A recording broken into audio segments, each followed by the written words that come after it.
नमस्कार, सेहत से जुड़े हमारे खास कार्यक्रम हेल्थ गुरु में स्वागत है आप सभी का। मैं हूं आपके साथ ज्योति सिंह। शरीर का हर अंग कितना महत्वपूर्ण होता है, इस बात का अंदाजा हमें तब होता है जब वो खराब होता है या फिर उसमें तकलीफ होती है, तभी उसकी असली कीमत हमें पता चलती है। शरीर के बहुत से महत्वपूर्ण अंगों में से सबसे महत्वपूर्ण अंग है किडनी। अगर किडनी खराब हो जाए तो शरीर से दूषित पदार्थ बाहर नहीं निकल सकते, और अगर दूषित पदार्थ बाहर नहीं निकल सकते तो समझ लीजिए कि समस्या कितनी गंभीर हो सकती है। इसलिए आज हम चर्चा करेंगे किडनी को स्वस्थ कैसे रखें और किडनी से जुड़ी ट्रीटमेंट की एडवांस टेक्नोलॉजी क्या क्या है। तो चलिए शुरू करते हैं अपना खास कार्यक्रम हेल्थ गुरु।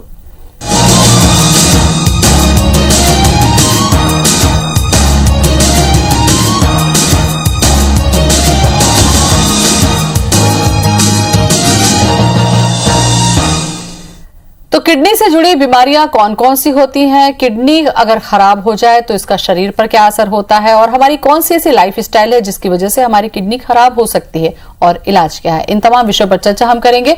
हमारे साथ जुड़ रहे हैं NHMMI से doctor Varun Sharma, urologist and kidney transplant surgeon. Doctor Varun, बहुत बहुत स्वागत है आपका। धन्यवाद। नमस्कार, मैं doctor Varun Sharma, consultant urologist, kidney transplant surgeon, NHMMI hospital Raipur. आज आपके साथ हूँ किडनी संबंधित बीमारियों के विषय में बात करने के लिए। हम चर्चा करेंगे किडनी में रूटीनली होने वाली तकलीफों और उसके निदान के बारे में। जी डॉक्टर वरुण, शुरुआत हम यहाँ से करते हैं कि किडनी का जो फंक्शन है, एक हेल्दी किडनी जो होती है हमारे शरीर के लिए कितनी महत्वपूर्ण है, और अगर उसमें किसी भी तरीके की तकलीफ शुरू हो रही है, कोई बीमारी शुरू हो रही है, तो इसका लक्षण एक व्यक्ति कैसे पहचानता है शुरुआती स्टेज में? देखिए, किडनी का महत्व हम एक छोटे से एग्जाम्पल से समझ सकते हैं। अगर घर में आप रोज सफाई करना छोड़ देंगे तो धीरे धीरे गंदगी इकट्ठी होती जाएगी, बीमारी होने लगेगी और सब लोग सफ़र करेंगे। किडनी का यही काम होता है शरीर में, शरीर के अंदर से जो भी हमारे अपशिष्ट पदार्थ हैं उनको शरीर से बाहर निकालना, जो उसको यूरिन के द्वारा निकालती है। अगर किडनी खराब हो जाती है तो बॉडी के बहुत सारे ऑर्गन्स इफेक्ट होने लगते हैं, आपकी बॉडी के अलग अलग ऑर्गन्स का फंक्शन जो होता है उसमें कमी आने लगती है, और अल्टीमेटली अगर किडनी पूरी खराब हो जाए तो उसके बाद बहुत सारी परेशानियाँ ऐसी आती हैं, फिर डायलिसिस करवाना पड़ता है और लास्ट में जाके किडनी ट्रांसप्लांट कराने की नौबत आ सकती है। बिल्कुल। डॉक्टर साहब, किन कारणों से किडनी खराब होती है या किडनी से जुड़ी बीमारियां होती है व्यक्ति में? देखिए, जो महत्वपूर्ण कारण है उनको मोटा मोटा कुछ पर्टिकुलर कैटेगरीज में डाल सकते हैं। सबसे इम्पॉर्टेंट होता है एक तो किडनी में होने वाले इन्फेक्शंस, दूसरा होता है जो आजकल रूटीन सबको ब्लड प्रेशर और डायबिटीज़ का जिस हिसाब से बढ़ता जा रहा है, ये दोनों सबसे मुख्य कारण है किडनी को ख़राब करने में। उसके बाद आते हैं किडनी में होने वाली पथरी, और उसके बाद आते हैं जो रूटीन में ओवर द काउंटर मेडिसिन होती हैं, जैसे दर्द की दवा, जो अक्सर लोग जाते हैं दवाई की दुकान पे बोलते हैं दर्द हो रहा है और दवा ले लेते हैं, इसको एनाल्जेसिक अब्यूज़ बोलते हैं। तो ये भी एक बहुत महत्वपूर्ण कारण है किडनी के खराब होने का।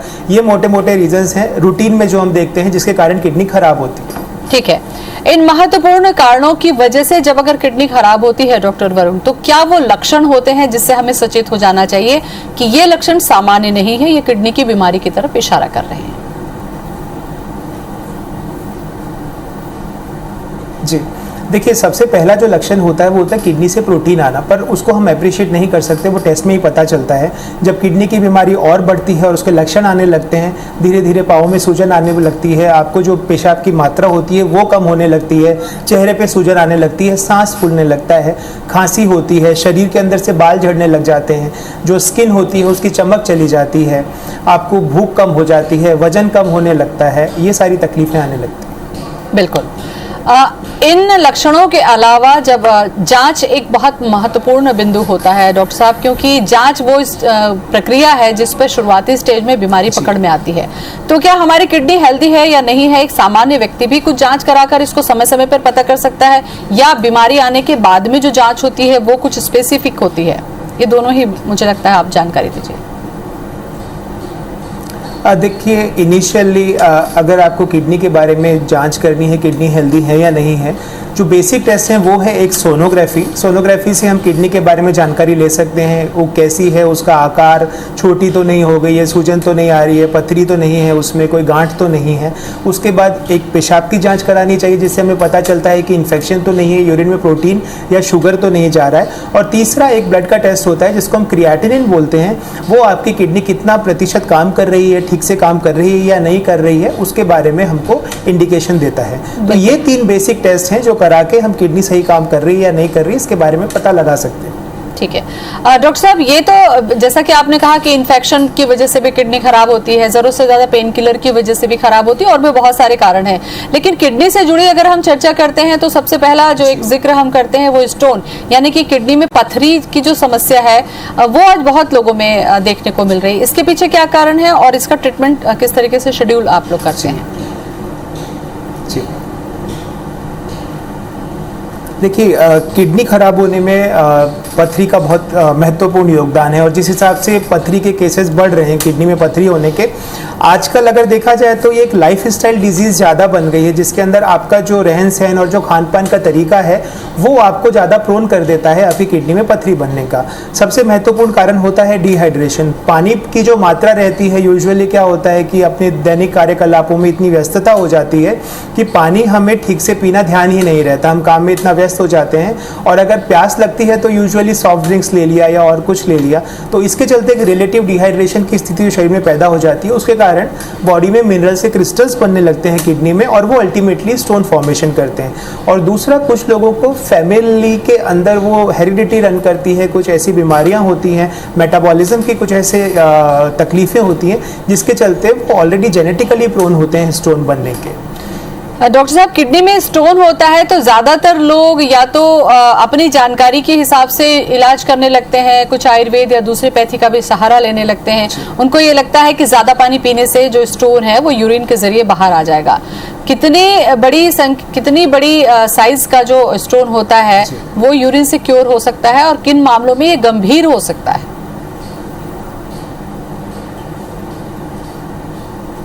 बहुत अच्छा सवाल है। देखिए, यूजुअली जो किडनी से एक पाइप आती है जिसको म्यूरेटर बोलते हैं, उसका जो डायमीटर अंदर वाला रहता है वो 4 से 5 mm रहता है।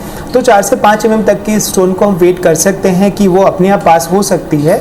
अदरवाइज अगर उससे बड़ी स्टोन है या उसके कारण इन्फेक्शन हो गया है, आपका क्रिएटिनिन बढ़ने लगा है और किडनी के अंदर अगर सूजन आ गई है, तो उसमें आपको एडवोकेटेड नहीं है कि आप इंतज़ार करें। यूजुअली होता यह है कि पथरी का पता चलता है, आप कुछ लोगों से चर्चा करते हैं, सब आपको राय देते हैं, ये करा लेना चाहिए, वो करा लेना चाहिए। इसके चलते कई बार सही समय पे ट्रीटमेंट होने में देरी हो जाती है, जिसके चलते आपको किडनी में इन्फेक्शन हो सकता है, शरीर में इन्फेक्शन हो सकता है जिसको सेप्सिस बोलते हैं, और आपका क्रिएटिनिन भी बढ़ सकता है। डॉक्टर साहब, इसका ट्रीटमेंट वाला पार्ट भी बताइए, चूंकि आप सर्जन हैं, तो क्या सर्जरी के जरिए इसे ठीक किया जा सकता है या ये मेडिसिन से ठीक हो जाती है, और इसको लेकर डरने की जरूरत है या नहीं है?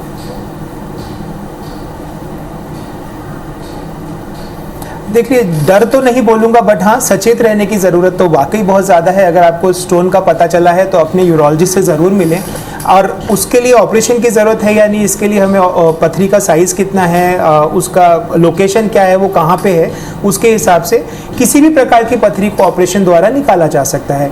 पहले जो बड़ा चीरा लगा के ऑपरेशन किए जाते थे, पर अभी तकनीकें जो विकसित हो गई हैं उसके बाद उनकी ज़रूरत नहीं पड़ती है। आपको लेज़र द्वारा, दूरबीन द्वारा हम मूत्र मार्ग से ही जाके किसी भी प्रकार की पथरी जो कहीं पे भी है उसको हम निकाल सकते हैं और मरीज को पथरी से मुक्त कर सकते हैं। बिल्कुल। डॉक्टर साहब, किडनी के बारे में मुझे लगता है कि हमने विस्तार से चर्चा की, लेकिन किडनी से जब थोड़ा आप आगे बढ़ते हैं तो यूरिन से संबंधी इन्फेक्शन भी क्या खतरा होता है, या इसके लिए स्टोन जिम्मेदार होते हैं, या इसकी वजह से किडनी खराब हो सकती है? ये तीनों ही बिंदु जो महत्वपूर्ण है।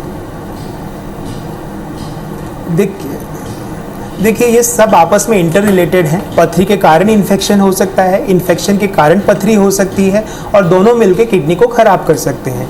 तो ये आपस के अंदर एक दूसरे को पोटेंशिएट करते हैं। अगर पथरी हो गई है तो वो इन्फेक्शन को बढ़ाती है, इन्फेक्शन हो गया है तो पथरी को बढ़ाता है, पथरी है और इन्फेक्शन है, अगर दोनों हो गए हैं तो किडनी को भी हानि पहुंच सकती है।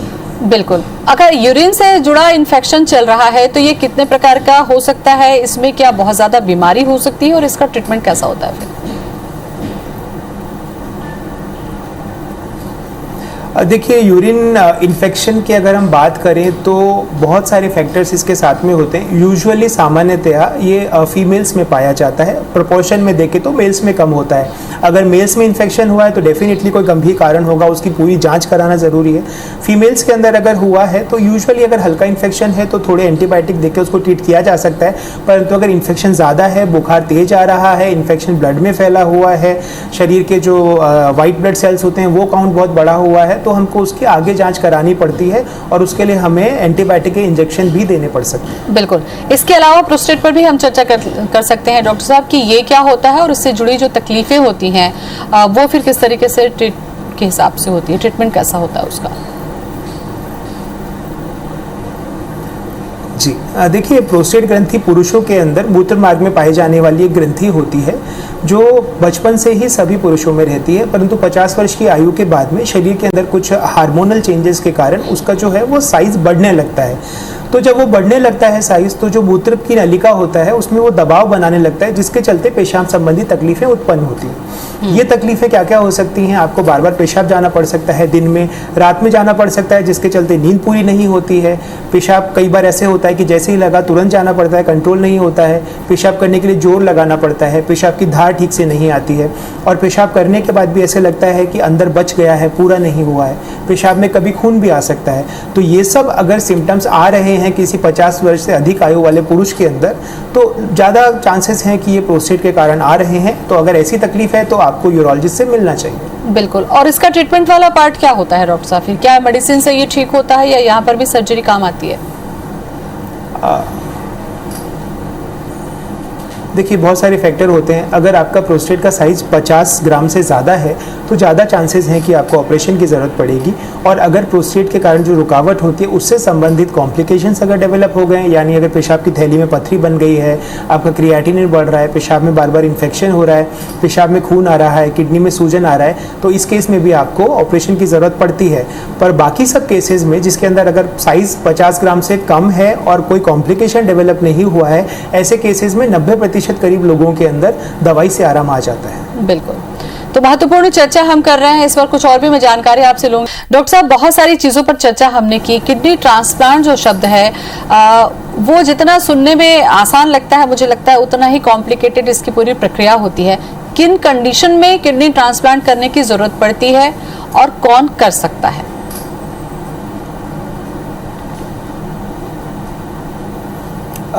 देखिए, जिस हिसाब से ब्लड प्रेशर और शुगर के पेशेंट्स बढ़ रहे हैं और किडनी की तकलीफ़ें बढ़ रही हैं, उतने ही प्रोपोर्शन में किडनी ट्रांसप्लांट जिनको ज़रूरत है उन मरीजों की संख्या भी बढ़ रही है। किडनी ट्रांसप्लांट किनको ज़रूरत पड़ती है? देखिए, हमारी जो किडनीज़ हैं, 2 किडनीज़ होती हैं हमारे पास, दोनों मिलकर काम करती हैं। अगर एक किडनी नहीं भी है तो भी एक किडनी उसका काम संभालती है। पर जब आपको जो किडनी में तकलीफ है वो उस अनुपात में बढ़ जाए कि किडनी का फंक्शन एक पर्टिकुलर लिमिट से और कम हो जाए और वो शरीर के अंदर से पानी नहीं निकाल पाए, शरीर के अंदर से वेस्ट प्रोडक्ट्स को नहीं निकाल पाए, उस केस में हमको वो किडनी को रिप्लेस करने के लिए किडनी ट्रांसप्लांट की ज़रूरत पड़ती है। बिल्कुल। डॉक्टर साहब, किडनी ट्रांसप्लांट जो किया जाता है उसमें सिर्फ यही होता है कि उनके परिजन हैं या उनके जो ब्लड रिलेशन वाले हैं वही डोनेट कर सकते हैं? उससे जुड़ी बहुत सारा मिथ भी है कि अगर आप एक किडनी दे देते हैं तो फिर आप सामान्य दिनचर्या नहीं कर पाएंगे। इससे जुड़ी जो मिथ है, मुझे लगता है अवेयरनेस के लिहाज से हमें ये भी जानना बेहद जरूरी है। देखिए, बेहद ज़रूरी है। आपने अवेयरनेस की जो बात करी है, डेफिनेटली हमारी सोसाइटी में किडनी ट्रांसप्लांट को लेके अवेयरनेस बहुत कम है और बहुत सारे टबूज हैं जो उसके साथ एसोसिएटेड है, जिसके अंदर सबसे मेजर तो ये होता है कि अगर एक किडनी हमने किसी को दे दी तो क्या एक किडनी से जो भी डोनर है वो स्वस्थ रह पाएगा? तो मैं ये बताना चाहूँगा कि हमें जो 2 किडनी मिली हैं, अगर उसमें से एक किडनी हम किसी को डोनेट कर भी देते हैं तो भी उसके बाद आपके सामान्य कार्यकलाप पे, आपके किडनी के फंक्शन पे कोई फर्क नहीं पड़ेगा। जैसे आप सामान्य जीवन पहले जी रहे थे वैसे ही जी पाएंगे, क्योंकि कई लोगों को जन्म से ही एक ही किडनी होती है, उनको भी कोई दिक्कत नहीं होती है। और दूसरी जो आपने बात करी कि जो डोनर कौन हो सकता है, कौन अपनी किडनी दे सकता है, तो जो transplant of human organ act है जो हमारी सरकार ने लाया है, उसके मुताबिक केवल ब्लड रिलेटेड और इमोशनली रिलेटेड के अंदर आपके जो स्पाउस हैं, मतलब हस्बैंड वाइफ को या वाइफ हस्बैंड को, वो लोग दे सकते हैं। उसके अलावा केवल ब्लड रिलेशंस में ही आप किडनी का आदान प्रदान कर सकते हैं। बिल्कुल। डॉक्टर साहब, जब किडनी खराब हो रही होती है, जैसा कि शुरू में बहुत सारे कारण के आधार पर हमने चर्चा की थी किन कारणों से होता है, मान लीजिए उसमें कोई एक किडनी खराब हो रही है और लापरवाही कहिए या इग्नोरेंस की वजह से हमने ट्रीटमेंट नहीं कराया, तो क्या इसका असर दूसरी जो किडनी हमारी स्वस्थ है, क्या उसको भी ये प्रभावित कर सकता है? बिल्कुल करता है। अगर एक किडनी के अंदर कोई ऐसी समस्या है जिसका आप लापरवाही कर रहे हैं या इलाज में बहुत देरी कर रहे हैं, तो इसका खामियाजा आपको भुगतना पड़ सकता है। आपकी दूसरी किडनी को भी वो इफ़ेक्ट कर सकता है, और जहाँ एक किडनी में तकलीफ चालू हुई थी उसके चलते आप दोनों किडनियों के जो तकलीफ है वो हो सकती है। बिल्कुल। तो अगर एक किडनी खराब हो गई है डॉक्टर साहब किसी व्यक्ति के अंदर में, किसी मरीज के में, तो क्या एक किडनी को निकालकर दूसरी किडनी को सही समय पर बचाया जा सकता है? डेफिनेटली, अगर सही समय पे इलाज किया जाए और जो किडनी खराब हो चुकी है उसको अगर हम निकाल देते हैं तो उसके कारण जो दूसरी अच्छी किडनी को डैमेज होने वाला था उसको हम बचा सकते हैं। दोनों ही लिहाज से तैयारी पर भी थोड़ी सी मैं चर्चा कर लूं डॉक्टर साहब कि दोनों ही लिहाज से अगर कोई ट्रांसप्लांट के लिए अपना किडनी देने वाला है या किडनी जिसको ट्रांसप्लांट होनी है, उन दोनों के लिहाज से जो तैयारियां होती हैं वो क्या सावधानी रखनी होती है, और सर्जरी के बाद क्या ऑपरेशन के बाद भी कुछ लंबे समय तक ध्यान रखने की जरूरत होती है?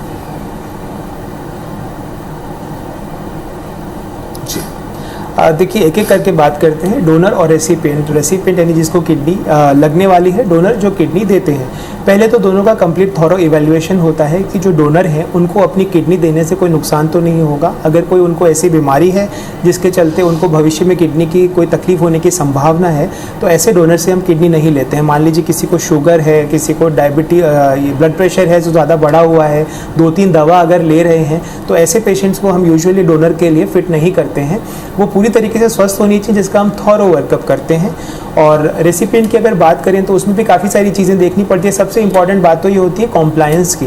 देखिए, किडनी का ऑपरेशन आपने एक बार ट्रांसप्लांट करवा लिया, परंतु वहीं पे चीज़ें खत्म नहीं हो जाती। आपके अंदर मोटिवेशन चाहिए, आप रेगुलरली फॉलोअप करा सकेंगे कि नहीं, आप दवाइयाँ रेगुलरली लेंगे कि नहीं। तो ये जो कॉम्प्लायंस का इशू होता है, ये मेजर इशू होता है जो हमको देखना पड़ता है, क्योंकि आपके साथ में 2 लोग इन्वॉल्व होते हैं। आपने अगर किडनी ट्रांसप्लांट हो गया है तो डोनर ने अपनी किडनी दे दी है, परंतु अगर रिसिपिएंट उसका ध्यान नहीं रखता है तो उसके चक्कर में रेसिपिएंट को भी नुकसान होगा और जिसने डोनेट किया उसको भी नुकसान होगा। इसलिए कॉम्प्लायंस बहुत ज़रूरी है, क्योंकि ऑपरेशन के बाद भी उनका बहुत ही रेगुलर फॉलोअप चाहिए। जो उसके बाद इम्यूनोसप्रेशन चलता है, दवाइयाँ जो उनको चलती हैं वो रेगुलरली उसके लिए आना, नेफ्रोलॉजिस्ट को दिखाना, उन दवाइयों के बारे में बताना, और अगर कोई तकलीफ हुई है तो तुरंत अपने चिकित्सक को संपर्क करना। ये सारी चीज़ें हमको पहले से देखनी पड़ती हैं। बिल्कुल। डॉक्टर साहब, खतरे पर भी हम चर्चा करें, क्योंकि आजकल किडनी ट्रांसप्लांट मान लीजिए किसी कंडीशन में हो भी जाता है तो ये कितना % सक्सेस है? क्योंकि कई बार ये देखा गया कि किडनी की सर्जरी हो जाने के बाद, ट्रांसप्लांट सर्जरी हो जाने के बाद में अगर किडनी को बॉडी एक्सेप्ट नहीं करती है तो भी खतरा रहता है। जी, देखिए, जो आप बोल रहे हैं कि ट्रांसप्लांट होने के बाद भी बॉडी किडनी को एक्सेप्ट नहीं करती है, इसको रिजेक्शन बोलते हैं। ये 3 प्रकार का हो सकता है। एक तो एक्यूट रिजेक्शन होता है, जो ऑपरेशन के तुरंत बाद जो है 2-3 दिन के अंदर किडनी जो है उसको रिजेक्ट कर दिया गया। दूसरा क्रोनिक रिजेक्शन होता है, यानी इनिशियली तो बॉडी एक्सेप्ट कर लेती है, परंतु धीरे धीरे जैसे जैसे एंटीबॉडीज बनती हैं बाद में जाके वो उसको रिजेक्ट कर देती है। और एक होता है हाइपर एक्यूट रिजेक्शन, जो बहुत ही कम देखने में मिलता है, जो ऑपरेशन के समय तुरंत ही पता चल जाता है। किडनी जैसे ही लगा के उसमें ब्लड फ्लो हम लोग चालू करते हैं, वो किडनी जो है वो बिल्कुल भी रेस्पॉन्ड नहीं करती है, नीली पड़ जाती है, और उसके चलते जो रेसिपिएंट होता है उसको ऑपरेशन के दौरान ही कई तकलीफें होने लगती हैं। तो वो हाइपर एक्यूट रिजेक्शन हो जाए तो तुरंत हो जाता है। तो रिजेक्शन की संभावना देखिए हमेशा रहती है। और जो आपने सक्सेस के लिए पूछा ट्रांसप्लांट की, प्रेजेंटली दवाइयाँ और सारी की सारी जो एडवांसमेंट हैं टेक्निकल, उसके चलते ट्रांसप्लांट का रिजल्ट बहुत अच्छा है। अगर हम बात करें तो ऑपरेशन के 1 साल के अंदर करीब 90% किडनीज काम कर रही होती हैं, 3 साल के अंदर में उसमें से 85% काम कर रही होती हैं, और 5 साल का अगर हम निकालें तो करीब 70 से 75% किडनियाँ काम कर रही होती हैं। बिल्कुल। डॉक्टर साहब, किडनी डोनेशन के लिए क्या कोई एज है कि मान लीजिए घर में किसी को जरूरत है, तो क्या एज लिमिट होती है कि इतनी एज का व्यक्ति ही डोनेट कर सकता है? जी, देखिए, यूजुअली ये एज हम 60 इयर्स लेते हैं। 60 इयर्स से ऊपर जो डोनर्स होते हैं उनको हम डिस्करेज करते हैं, परंतु अगर ऐसा चांस है कि कोई और डोनर अवेलेबल नहीं है तो हम उस क्राइटेरिया को थोड़ा सा एक्सटेंड कर सकते हैं, 65 तक जा सकते हैं, जिसको हम एक्सटेंडेड डोनर बोलते हैं। पर ये रेयरली करते हैं, इसमें बहुत सारी चीज़ें हमको देखनी पड़ती हैं। बिल्कुल। डॉक्टर साहब, ये तो बहुत सारी चर्चा हमने ट्रीटमेंट पर भी की। अब मुझे लगता है कि अपनी किडनी को अगर हेल्दी हमको रखना है, अभी तक हम सामान्य हैं, हमें कोई बीमारी नहीं है, तो फिर हमें क्या करना चाहिए और क्या नहीं करना चाहिए?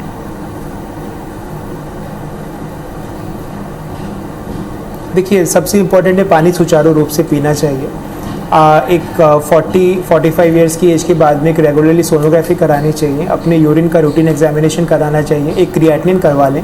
और अगर आपकी फैमिली में किसी को किडनी की प्रॉब्लम है पहले से या ब्लड प्रेशर और शुगर की बीमारी है तो आपको भी सचेत रहना पड़ेगा, क्योंकि ये 2 सबसे मुख्य कारण हैं आजकल किडनी की बीमारी होने का।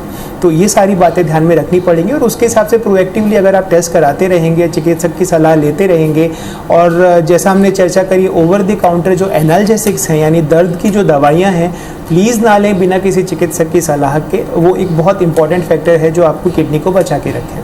चलिए, बहुत महत्वपूर्ण जानकारी डॉक्टर साहब आज आपने दी, चाहे ट्रीटमेंट की बात हो चाहे अवेयरनेस की बात हो। बहुत बहुत धन्यवाद आपका।